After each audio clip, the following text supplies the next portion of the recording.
All right, Unit 2. This is going to have to do with the Cold War. And let's scroll down here, see what you're confused with, what you would like me to cover again. Okay, the Cold War. This whole unit is going to be on the Cold War. I'll talk about that in a little bit. The end of Unit 2 I will get to. This is going to have to do with Glasnost and Perestroika. So basically is what's going to happen is these policies of openness and economic reform within the Soviet Union. So in this learning, you're going to be having the Soviet Union open up to outside companies coming in, so some more capitalism coming in to the Soviet Union. We did these mock congressional hearings on that. Think back to what you stated during those hearings. That's going to help you a lot.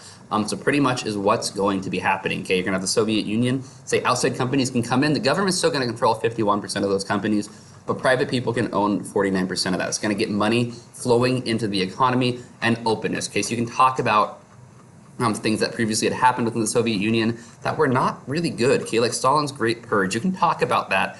It's going to really have no people fighting against it, primarily because everyone who did these things was already dead. Talking about that. The space race is simply a race for scientific superiority between the United States and the Soviet Union. If you can get to space, you're doing a lot better than other countries. It's a way of proving that case. So the space race going to be starting when the Soviets send up Sputnik, the first satellite to space. The Soviets are going to be the first one to get a man into the space, Yuri Gagarin, and the Americans are going to be the first to get people to the moon with Apollo 11.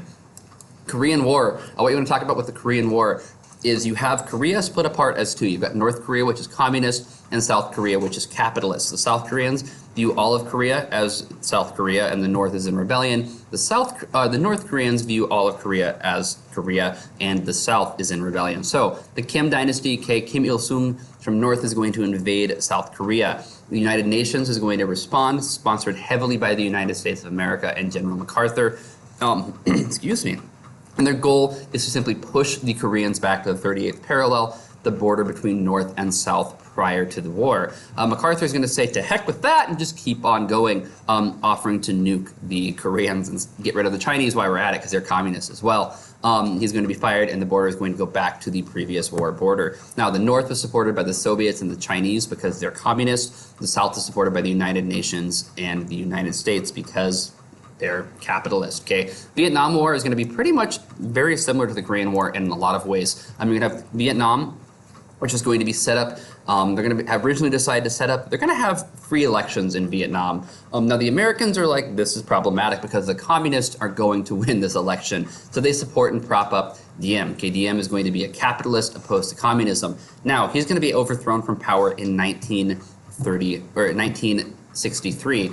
Then is what's going to happen in 1964. We got the Gulf of Tonkin incident between an American ship and North Vietnamese ships. Are going to fire at each other. The Americans respond by sinking that ship. Okay, the Americans are going to say one thing really happened, which is going to make them look a lot better. In reality, they really did not have much of a reason to be firing upon those North Vietnamese ships. However, this is going to lead to the Gulf of Tonkin resolution being passed, which states that the President of the United States has broad war powers and can do really whatever is necessary in the time of war without congressional approval, which is going to allow Johnson, the President of the U.S. at this time period, to do really whatever he wants with the Vietnam War, leading to massive escalation. Okay, he's going to have massive protests going on in the country as well because a lot of Americans are heavily opposed to the Vietnam War. They can have the policy of Vietnamization from Richard Nixon, talking about the silent majority, who he's saying we're going to just kind of step back and let the Vietnamese control what's going on themselves. We're going to get the heck out of Dodge at this point.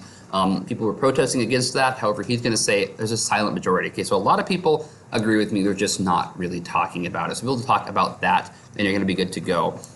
Space race talked about already. Perestroika and Glasnost again talked about. Cuban Missile Crisis, what you're going to have happen is the Americans put missiles in Turkey, a NATO country, very close to the Soviet Union and Moscow, the capital. So the Soviets respond by putting nuclear missiles in Cuba, very close to the United States, within range of Washington, D.C., the American capital. Now, the Americans don't like this. They're going to respond by putting a blockade, a naval blockade, so saying that no one can get in or out, no Soviet ships can get into Cuba, and they're negotiating back and forth. No one really knows this is about to cause a large, massive nuclear war. Ultimately, though, it's going to be retreating. Okay, the Soviets are going to respond by removing their missiles from Cuba.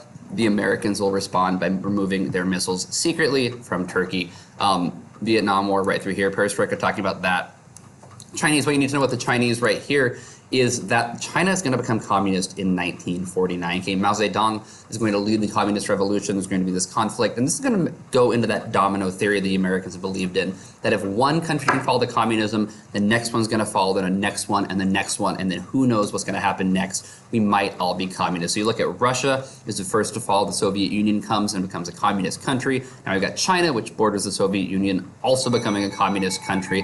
Now we're going to have Vietnam start becoming communist. The Americans are terrified, and this is why they're going to get involved and stop Vietnam from becoming communist, or try to. Okay, talking about that, the invasion of Afghanistan. The Soviets are going to invade Afghanistan as part of the Brezhnev Doctrine, okay, which is kind of like the Truman Doctrine, except for it's going to be Soviet case. Wherever communism is threatened, the Soviets will intervene and stop that. So there is this communist government controlling controlling Afghanistan. They started to be overthrown. The Soviets invade in order to protect that government. The Mujahideen are going to be fighting against that, supported by the United States, the Saudis, and the British. Ultimately, the Soviets are going to respond by being forced to withdraw from Afghanistan, leading to a power vacuum, leading to the Taliban coming to power. Talking about the rest in Unit 4. Explained right through here. Gulf of Tonkin, again, talked about this one already. U.S. role in Southeast Asia. The U.S. is basically trying to control what's going on in Vietnam as a way of stopping communism from spreading. The curves is on the next unit. We'll talk about that one right through here. Vietnam War, talked about, blah, blah, blah. Last few slides, I don't remember what they were. Basically, just understand perestroika, glasnost. People are going to want some openness. Ultimately, this is going to lead to the Soviet Union falling. The revolution in China, talked about all these different things right here. The counterbalance of NATO. So NATO, the North Atlantic Treaty Organization, was founded simply by Western countries to stop the influence of the Soviet Union. So if the Soviet country were to come, so basically a military alliance against the Soviet Union. The Soviets realized they were greatly outnumbered, so they're going to form their own, which is going to be the Warsaw Pact. And this is simply the same kind of thing. So that's basically kind of like, I have 5 friends and you've got 2 friends. The 5 are going to beat up on the 2. But now if I've got 5 friends and you've got 5 friends, we can kind of balance it out. We might have a good fight. Okay, we actually have a chance of winning. And that's pretty much what NATO and the Warsaw Pact is. Okay, the Warsaw Pact for the Soviet countries, NATO is for the American or the capitalist countries. Okay, so we're talking about that right through here. Economics, talk about the next one. Korean War, talk about the next one. Domino theory I've already explained right through here, wasn't here. Hope this helped for you. This one's a little bit longer, a little bit more unit stuff on this unit. Again, questions or any comments like that, give them to me.